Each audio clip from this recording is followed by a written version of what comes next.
Hello and welcome to another Orange Coast College mathematics video. In this video, we're going to learn to round. So specifically, we'll take fractions and learn how to turn them into decimal expansions and then round them to the indicated decimal place. Let's begin with an example. Now I want to round 17/6 to the nearest hundredths place, which is 2 decimal places. So we begin by entering into our calculator 17 divided by 6. And we see that that is 2.83333. The 3 repeats. Now, if I want to round to 2 decimal places, the important spot to look is at the third decimal place. That is a 3.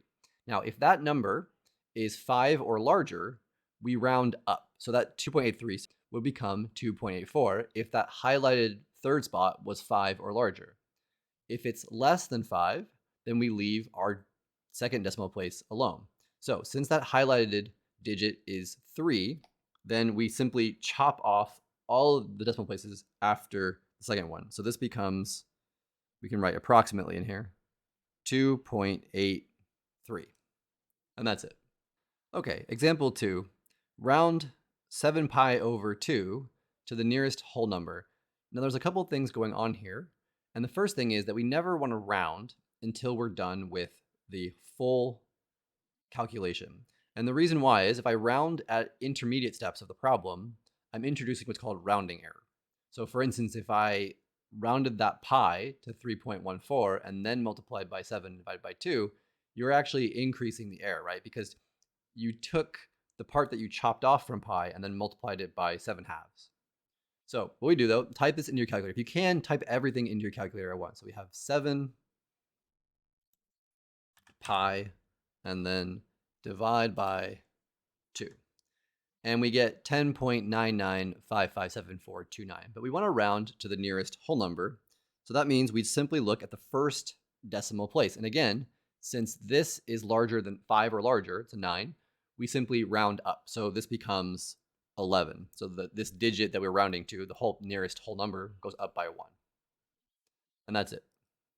Example 3, we want to round square root of 3 over 2 to the nearest thousandth place. Now remember, the first decimal place is the tenths, the second would be hundredths, third would be thousandths, fourth would be 10 thousandths, 5 would be 100 thousandths, and so on. In any case, we begin by typing the square root of 3 divided by 2 into our calculator. We see that we get 0.866. So if I want to round it to the nearest thousandth, which is the third decimal place, we will look at the fourth decimal place.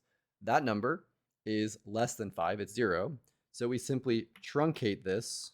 We simply chop off all of the decimal places after the third one. So we get 0.866. And that's it. If that number that we highlighted had been 5 or larger, then we would have had 0.867. But since it was 0, we just leave it alone. Example 4. This is a relatively complicated expression. 1 plus 0.06 over 12, quantity, the whole quantity to the 8th power. If you do some of these calculations individually and round them, and then you do the whole thing and then round at the end, you're going to introduce a lot of error. What I mean by that is if, for instance, you begin by into your calculator typing 0.06 divided by 12, that will give you an answer. You round that. Then you add that to 1, and then take that to the 8th power. You've introduced a lot of error into your problem here. So what we want to do is we want to try to do it all at once if we can. If you have the ability to do it all at once. So into our calculator, we type parentheses here, 1 plus 0.06 divided by 12. And then we raise that whole thing to the 8th power. We see that we get 1.040707044. We want to round this to the nearest tenths, which is 1 decimal place. So I'm going to highlight the second decimal place there. That is a 4, so that's less than 5. So that means we just leave the tenths place alone. So this becomes 1.0. And that's it. Here's our final example.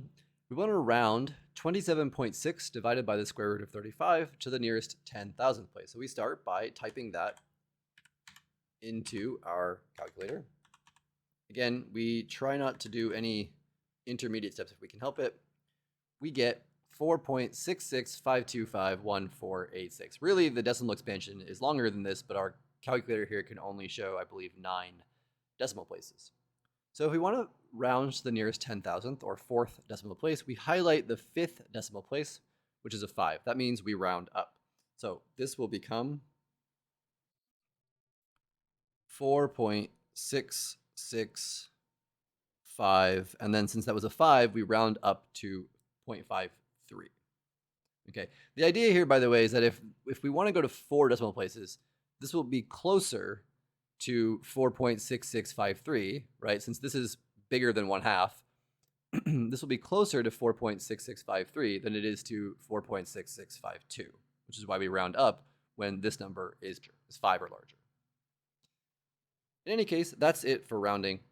Practice this a lot. If you have a nice scientific calculator that can do sort of more complicated inputs like the last couple examples we did, that can make your life a lot easier so you don't end up rounding on intermediate steps.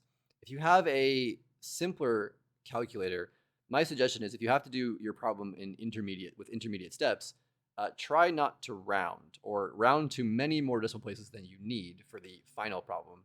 If you, for instance, round always to the 2nd decimal place on all of your intermediate steps, your answer may be incorrect up to the 2nd decimal place at the end because of rounding error. In any case, you'll want to practice this a lot. Until next time, have fun.